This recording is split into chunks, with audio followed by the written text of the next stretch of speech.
एक कंपनी में काम करने वाली नेहा गुस्से और घबराहट में प्रेगनेंसी टेस्ट किट अपनी जेब में डालकर वहां से चली जाती है।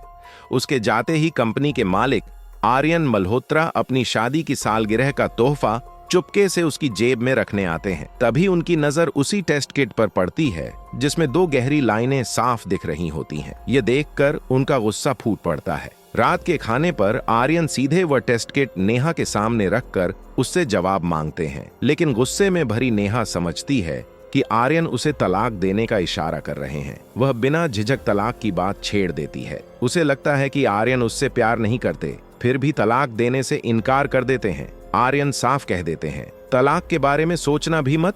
नेहा उलझन में पड़ जाती है। उसे समझ नहीं आता कि जब आर्यन उससे प्यार नहीं करते तो उसे छोड़ क्यों नहीं रहे। दरअसल इन सब के पीछे घर की नौकरानी कविता की साजिश होती है, जो दोनों के बीच गलत फहमी पैदा कर रही होती है।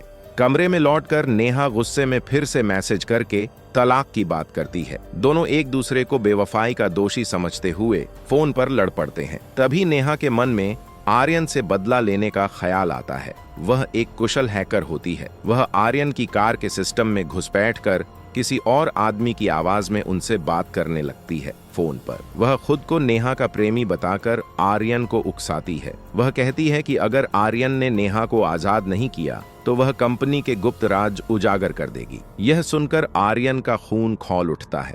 उन्हें पता ही नहीं होता कि फोन पर बात करने वाली शख्स उनकी अपनी पत्नी है। गुस्से में घर लौटकर आर्यन नेहा का कंधा पकड़कर पूछते हैं कि क्या किसी और ने उसे छुआ है। वे कहते हैं, तुम मेरी पत्नी हो, अब से तुम मेरे साथ ही सोओगी। जलन और गुस्से में उस रात वे उसे अपने कमरे में ले जाते हैं। अगले दिन आर्यन उस रहस्यमयी हैकर की असली पहचान जानने के लिए अपने लोगों से एक खास सॉफ्टवेयर बनवाते हैं, जिससे 1 मिनट से ज्यादा बात करने पर कॉल करने वाले की लोकेशन मिल सके। शाम को वे नेहा को एक पार्टी में ले जाते हैं ताकि उस हैकर को जाल में फंसा सकें। वहीं कंपनी की नई मैनेजर रिया कपूर, जो आर्यन को पसंद करती है, जानबूझकर उनके करीब आ जाती है। यह देखकर नेहा जल उठती है।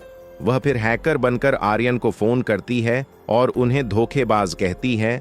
वह धमकी देती है कि अगर उन्होंने तुरंत तलाक नहीं दिया तो कंपनी को अरबों का नुकसान होगा। आर्यन गुस्से में कहते हैं, मैं सब कुछ खो सकता हूँ, लेकिन नेहा को तुम्हारे हवाले नहीं करूंगा। ये सुनकर नेहा अंदर से हिल जाती है। उसे पहली बार एहसास होता है कि आर्यन सच में उससे प्यार करते हैं। इसी दौरान कॉल 1 मिनट से ज्यादा हो चुकी होती है और सॉफ्टवेयर लोकेशन ट्रेस कर लेता है। सच्चाई सामने आने वाली होती है। आगे घटनाएं और भी उलझ जाती हैं। परिवार में आरोप प्रत्यारोप शुरू हो जाते हैं। आर्यन के पिता जगदीश मल्होत्रा गुस्से में नेहा पर इल्जाम लगाते हैं, लेकिन जांच में साबित होता है कि वह निर्दोष है। पुराने राज खुलने लगते हैं। दुश्मनी और साजिशें सामने आती हैं। कहानी मोड़ लेती है जब पता चलता है कि असली गुनहगार कोई और है, जो परिवार और संपत्ति के लिए सब कुछ बर्बाद करने पर उतारू है। अंत में आर्यन और नेहा को एहसास होता है कि उनकी सबसे बड़ी दुश्मन गलत फहमी थी। अब सवाल यह है, क्या उनका रिश्ता इन तूफानों से बच पाएगा? नेक्स्ट पार्ट के लिए सब्सक्राइब करें।